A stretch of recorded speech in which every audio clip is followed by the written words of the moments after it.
Hello. Don't know if anyone's watching, but we'll wait.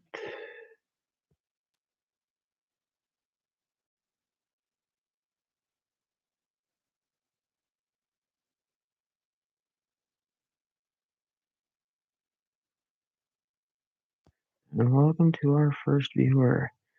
Be in mind if you are easily disturbed, like it says in the description, you might want to leave because we are going to review the very first chapter today. You have been warned. So let's get into it. Not a lot of people will join. It's usually just you, man. So I won't count on people coming in or listening. So just for you. Rise of the Elements by Schmitty R. Smith. In the small Des Moines suburb of Waukee sits a lovely two-story house. Stark siding was nearly black, if it hadn't been for the garage door light. The windows in the house were pitch black. It was almost as if the house was dead. One of the second-story rooms was a young teenage boy sleeping. The boy was in pain. See why? Chapter 1. A young man is walking down the street. Everyone is greeting him with kind hellos. The boy passes an older man sitting on his porch. He looks up at the boy and smiles. "Good morning, Jason," the man said. The boy turned his way and smiled back. "Good morning, Mr. Wood. Lovely day out, isn't it?" It sure is, kiddo. The sun is shining and not a cloud in the sky. Couldn't have asked for a better day. I totally agree with you, Mr. Wood. I'd love to stay and chat, but I just got done with my morning walk, and I'm on my way home. My parents have work today, so I'm babysitting my little sister. I see. Well, have a good day. Tell your parents I said hello. Jason then continued his walk home. The walk was going to take him a while. He walks pretty far. He's about 15 blocks away from his house. So in the meantime, he pulled out his phone.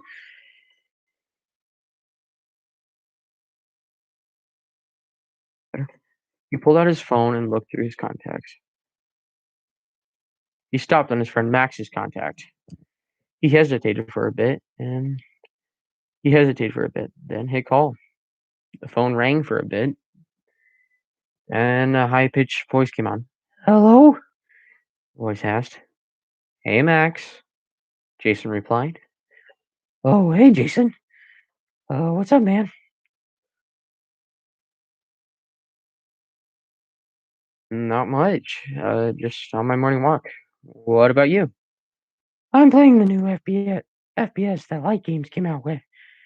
It's called Line of Fire. It's actually not that bad compared to Light's other FPS games." Jason chuckled. "Let me guess. You pulled an all-nighter playing it?" Max started to laugh. "You know me so well." Jason then got an idea. "Hey, you want to hang out later?" "Yeah, but if we do, we'll have to invite Erin. You know how she gets when we do something without her." "True. Then give me a sec. I'm going to add her to the call." Jason then went scrolling through his contacts and stopped on Erin's name. He pressed the call button and waited for her to pick up. The ringing the ringing stopped and oh god, that was bad.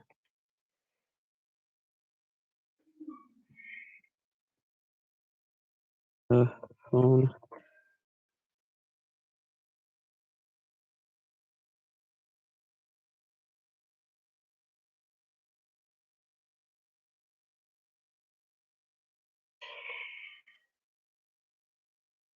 rang for a bit.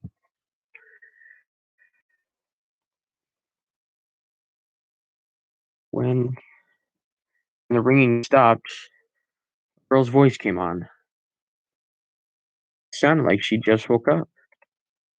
"Hello?" she said. "Hey, sleepyhead. Do you want to go out with me and Max today?"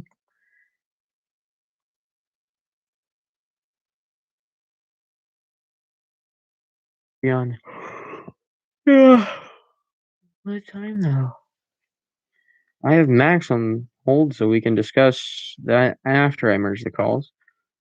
Right.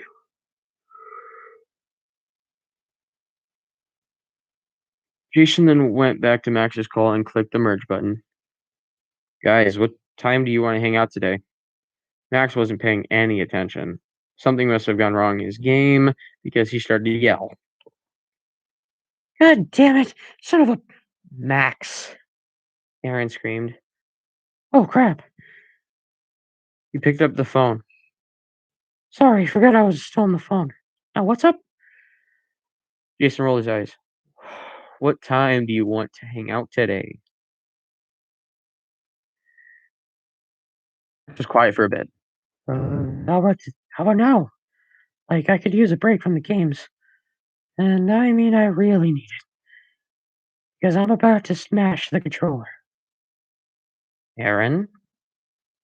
"Yeah, I guess. Time for me to get up anyway."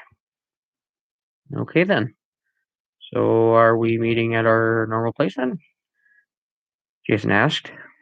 "Yes," Max and Aaron said at the same time. "Sorry, I can't do both." "Okay then. Well, I'm not far from the bridge, so I guess I'll meet you guys there." Jason then hung up and turned down the nearest street. Down the nearest street. He was about 2 blocks from the group's hangout.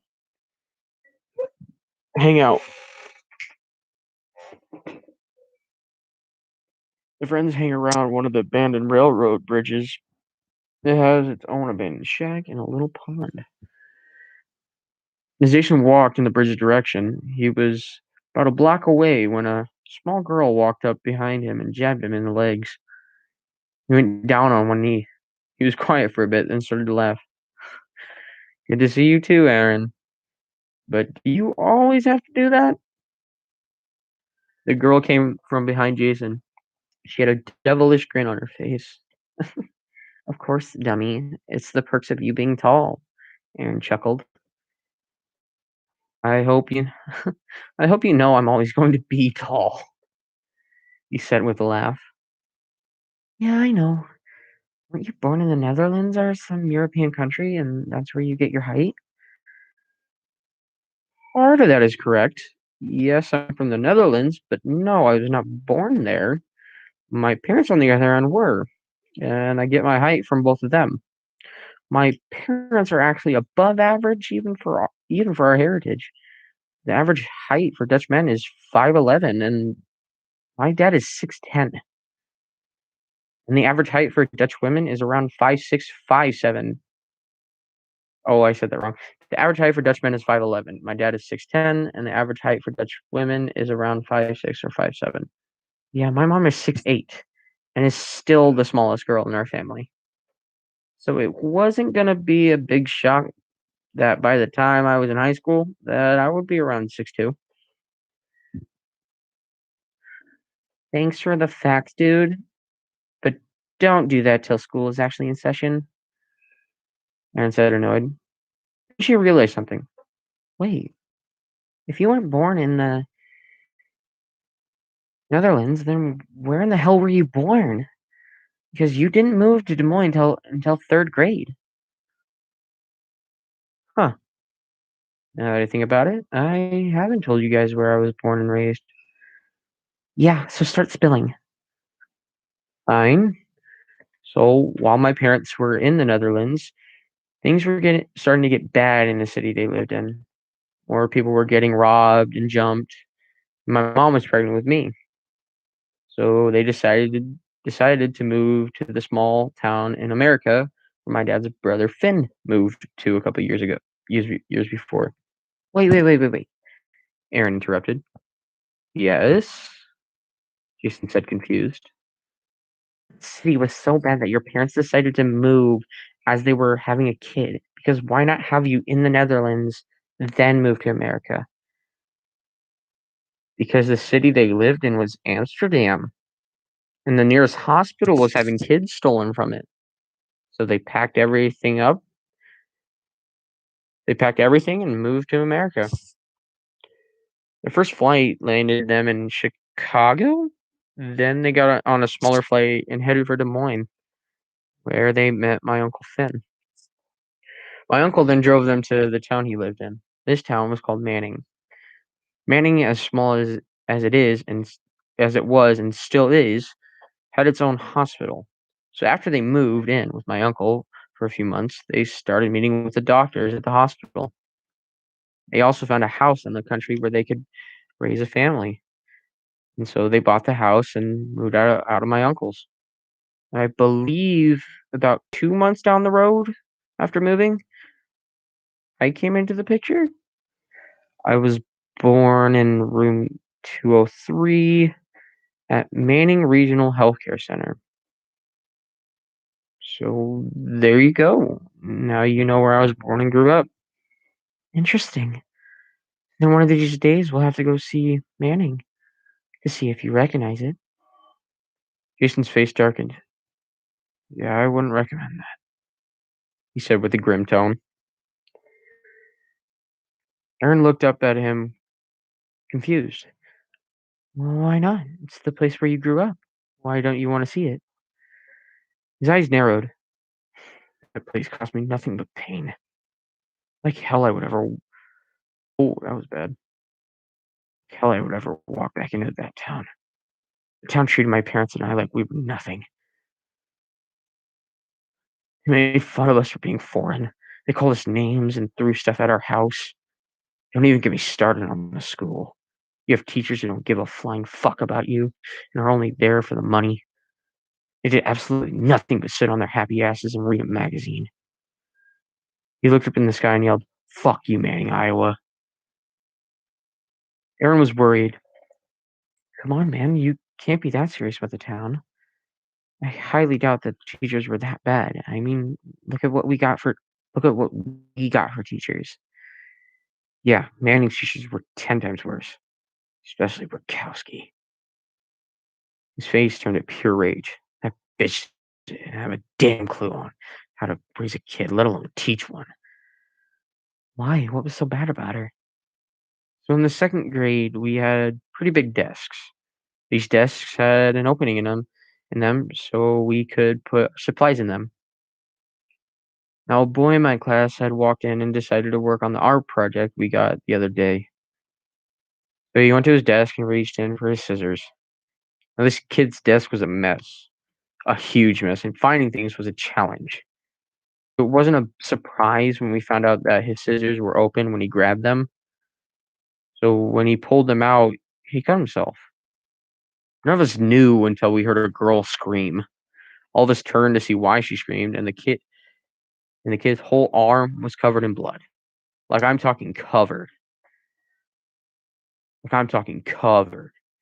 One of the girls in the front took one look, threw up, then fainted. Now some of the others and I took action and tried to help. I was walking with the boy covered in blood, and the two others picked up the unconscious girl. We were about to leave the room. Bukowski walked in. She took one look at us and screamed like a banshee. She yelled at the boy I was helping and said, "You see this? This is why you should have a clean desk, you stupid boy." Then she turned to the girl and yelled at her for no real reason. She yelled at the other, saying, "Put her down. She's faking it." One of the kids holding her looked at Bukowski and said that her skin was cold, but Bukowski didn't believe a word we were saying.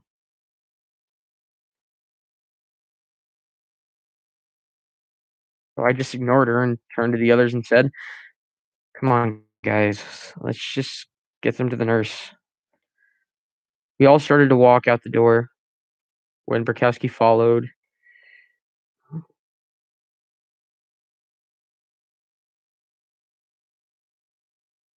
We all started to walk out the door, and Bukowski followed us out of the room and yelled at us. She said, "Go straight to the office after dropping the 2 off at the nurse." When she wa when we walked into the nurse's station, she looked up at us and screamed. She told me to take the boy right to her so she could clean him up. So she uh, I said, "Can." It should be could. So she could clean him up. Then she told the others to lay the girl down on the medical bed. After we did what we were told, the others and I started to walk out the door and head for the office. The nurse yelled at us to come back. We did, and she then started to ask us questions on what happened. So we told her the truth. We told her everything. Her face was a different kind of rage. Her face was a different kind of rage. So she told us to stay here and wait for the principal to show up. The nurse then walked to the door on the other side of her room, which was connected to the main office, and not soon after, our principal walked in. She was in utter shock at what she saw. She then asked us what happened, and we told her what we told the nurse. A frown grew on her face, then it went blank.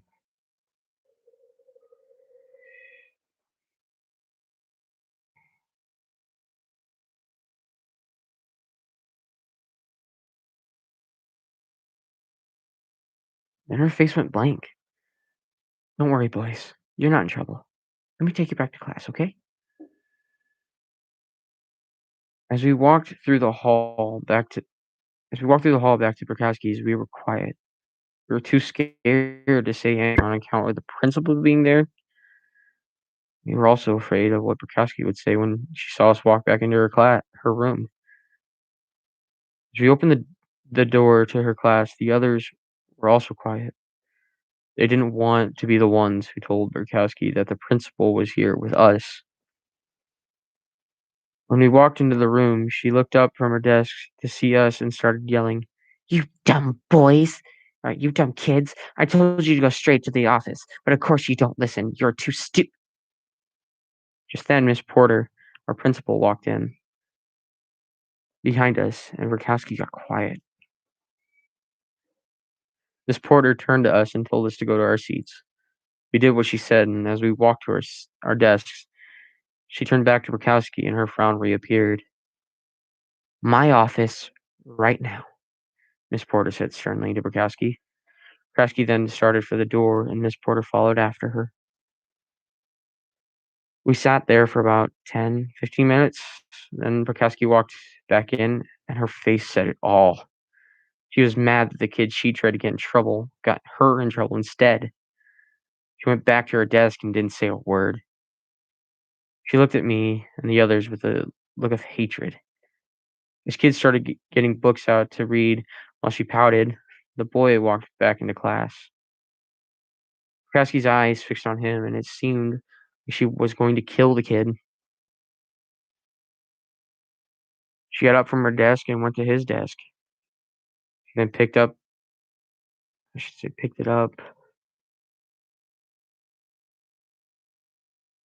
and dumped everything out. Everyone kept quiet, but we were all thinking the same thing. We wanted to strangle her. When she put the desk down, she turned to the boy, who was in utter fear. "Clean this up and organize your desk, you clueless boy." As she walked back to her desk, the boy walked up to his and, and started to pick things up, pla- in place, and place them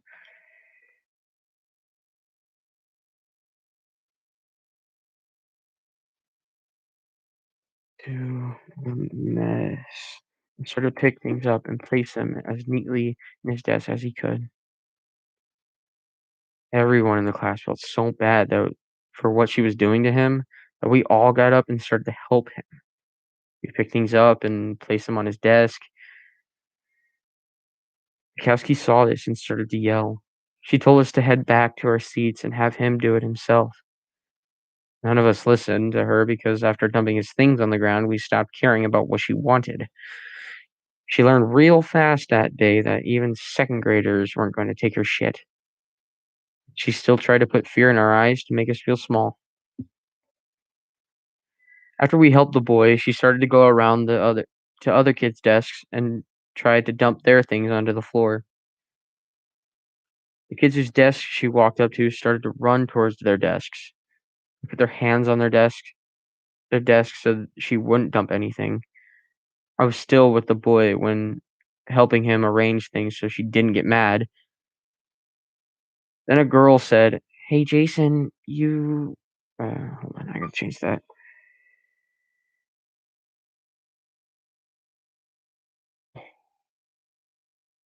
Oh, it was a girl then said. Girl then said, "Hey, Jason, you better go to your desk before she dumps it." I turned to see Burkowski at my desk, just staring at it, not saying a word. She then started to pick it up, and I walked as slow as I could to the desk. As I walked, she dumped everything in my desk out onto the floor.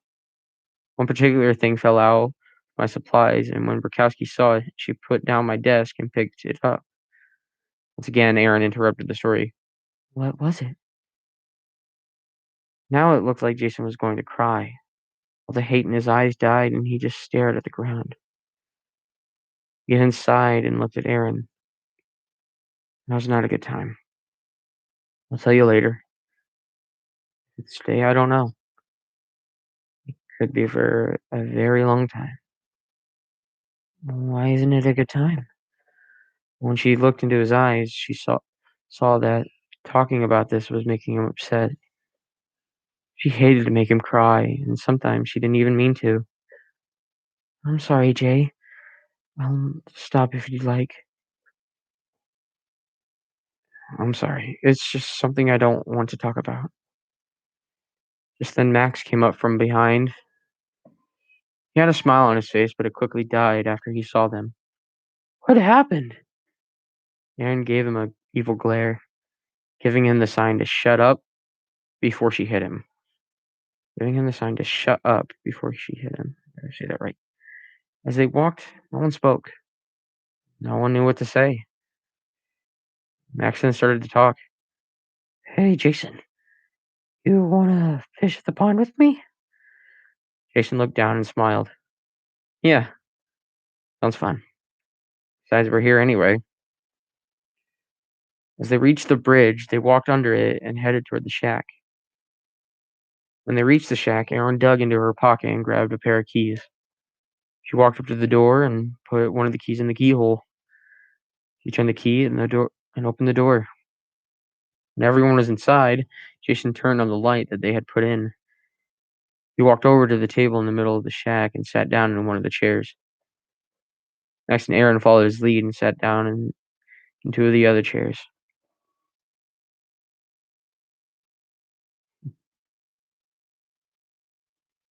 The kids started talking about school and how it was starting up in 2 weeks.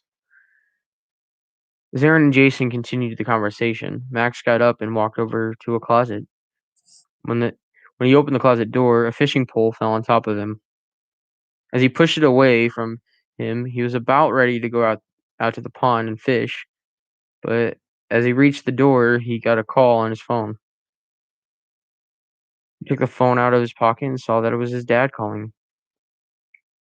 He picked it up and heard his dad crying. His dad is the Waukee chief of police.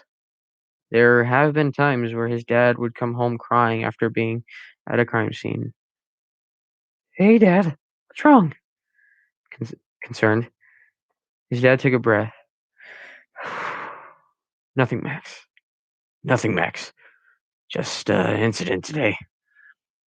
Are you at a crime scene right now? Yes, I am. Then why did you call me? You never call me when you're on duty. So what's wrong? His dad took another deep breath. Are you with Jason? Yeah, I am. Aaron, and I are down by the pond. Why? Is he near you? Yes. Dad, what is going on? Max said sternly. Walk to a place where no one can hear you. No, not until you tell me what's going on. I will tell you as soon as you're alone. Now do as I say, his dad said angrily. Max Max leaned the fishing pole on the nearest wall and walked out of the shack, and then walked down to the bridge's underpass. Okay, I'm alone. Now what's going on? It's Jason. What do you mean it's Jason? It's not him himself. It's his family. Dad, what's going on? Jason's family was murdered today while he was on his walk. Now Max's dad was crying. Now Max's dad was crying. Max just stood there in shock, and he too started to cry. All of their families were really good friends. Not just the kids, but the parents too. So Max understood why his dad was crying. With a quivering voice, Max spoke. Please tell me that Eva is still alive. Please at least tell me that. I'm sorry, Max, but his entire family was killed. Oh my god. Oh, I didn't tell Jason. Don't tell him now. Try and keep him down at the pond the best you can. Be waiting here for him to tell him the news. Sorry, I have to tell you. Max couldn't control himself anymore. He hung up on his dad and fell to the ground. He knelt there and just cried. As he got up, he regretted every step back to the shack. When he opened the door, Aaron and Jason were still having a happy conversation. And they looked up to see Max's red eyes and crying. I should Max's red eyes and tears. They got up, ran to him and gave him hugs. But that's what killed him. He once again fell to the floor and just bawled. Jason tried to calm him down, but it seemed nothing was working. Maxon looked up at Jason and with tears in his eyes spoke. I'm sorry. I'm sorry, Jason. I'm so sorry. He then looked down and continued to cry. Jason was confused. Max, what are you sorry about? What happened during that phone call? But all Max could say was he was sorry. Just then, just then, sirens went off in the distance. Jason picked up Max. What the hell happened, Max? Max looked into his best friend's eyes and saw the worry he had. I'm sorry. Was all he could say. Jason let him go, then bolted for the door. Max called after him. Max tried to call after him. Jason, stop. You can't right now. Come back. Come back. He was already gone. Aaron knelt down to Max's side. Max, what's going on? Jay. Jay. Stuttered. What, Jay? What? She demanded. Jason's family was murdered. After hearing that, Aaron knelt down next to Max.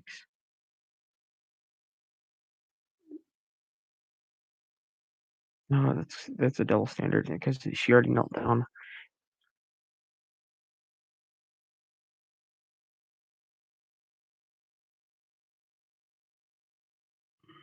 Yeah, that's actually a better one.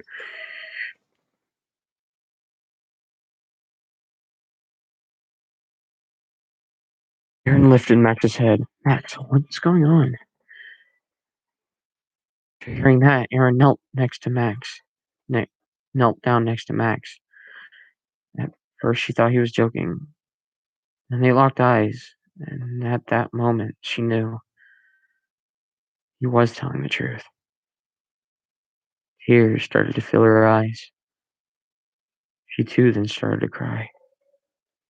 Down the street, Jason was running as fast as he could.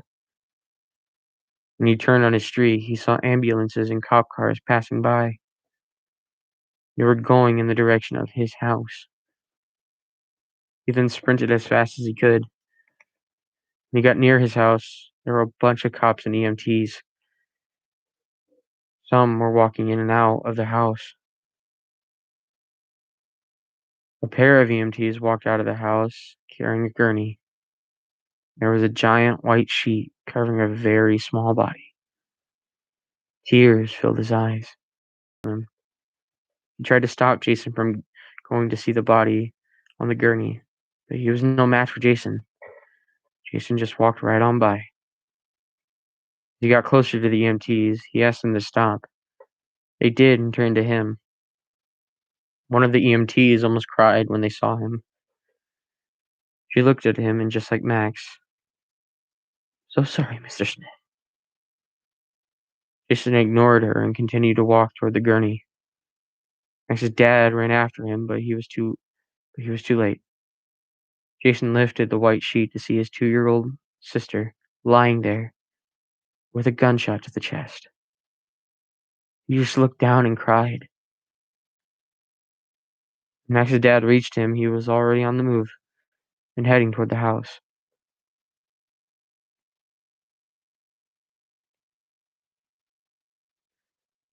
As Jason entered the house full of cops and EMTs, he searched the house for his parents. When he walked into the living room, he saw his dad lying on the couch, but he had no head. He was horrified at the sight, but he still clung on the hope that his mother was still alive, and then walked toward the kitchen where she would usually be. When he entered, he nearly threw up because when he entered, he nearly threw up. Because sitting on the floor next to the fridge was his mother. Her throat was slit, and it looked like she was holding something when she died. His sister. Max's dad finally reached Jason. When Max's dad finally reached him, Jason turned to look at him. "Who did this, Mr. Grant?" he said, quivering. "Who killed my family?"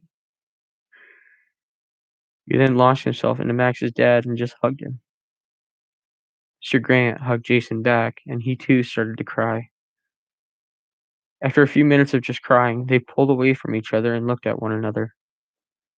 Jason then turned back to the fridge. He noticed a piece of paper that hadn't been there this morning. He walked over to the fridge, trying not to look down at his dead mother. He ripped the paper off the fridge and walked back to Mr. Grant. "What's that, Jason?" Mr. Grant asked. Jason then read the paper out loud. "You really think we wouldn't find you, Dutch boy? Or should I say, nether boy? I told you years ago that you would regret walking into my class. This is your punishment for getting me fired. Class dismissed." The rage in his eyes flared to a whole other level. "Rogowski, I swear I will find you, and when I do—" Just then a woman spoke. "What? What will you do, Jason?" Jason turned to see a lady standing in the doorway. He was speechless. Standing right in front of him was the girl in the pocket watch that fell out of his desk all those years ago. His older sister, Emma. He wanted to run to her and cry, but he couldn't move anymore. She then walked up to him and looked down at his hand. He looked down to see what she was looking at. In his hands was the watch with their family picture inside. He looked back at her. Emma, I'm sorry. I did my best. But you didn't. You let a bitch kill our family. Our little sister. You're a disgrace to this family. I never should have given you that watch." She then got close to his face. "You don't deserve it." She then grabbed the watch and turned away from Jason. Jason started to call after her. "No, Emma, wait. Please. Don't go. Can't lose you again." He then started to cry uncontrollably. She turned to give him one last look. "You're no brother of mine. You are nothing to me. Goodbye. Goodbye forever, Jason." Oh, no, no, no, no, no, no, no. And that is the end of chapter 1.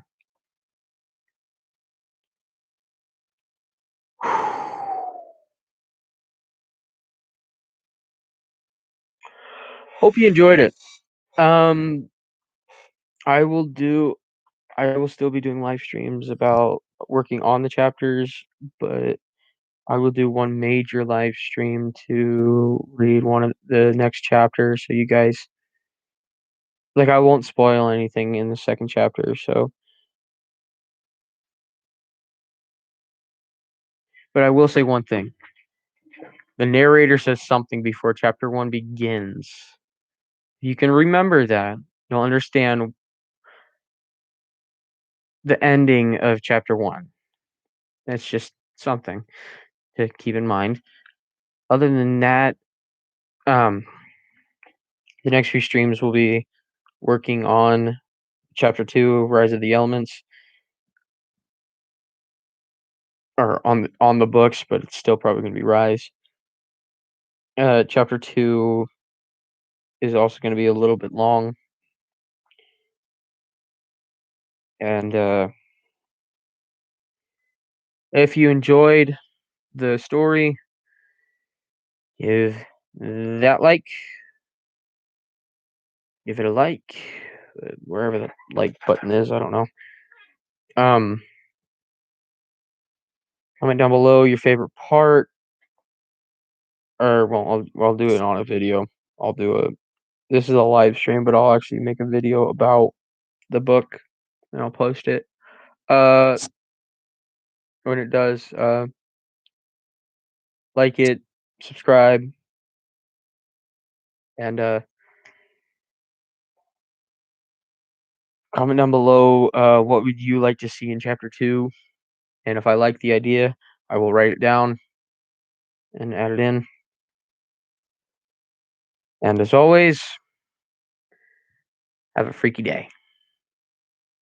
Why can't I end it now? Okay, now I gotta redo that. And as always, have a freaky day.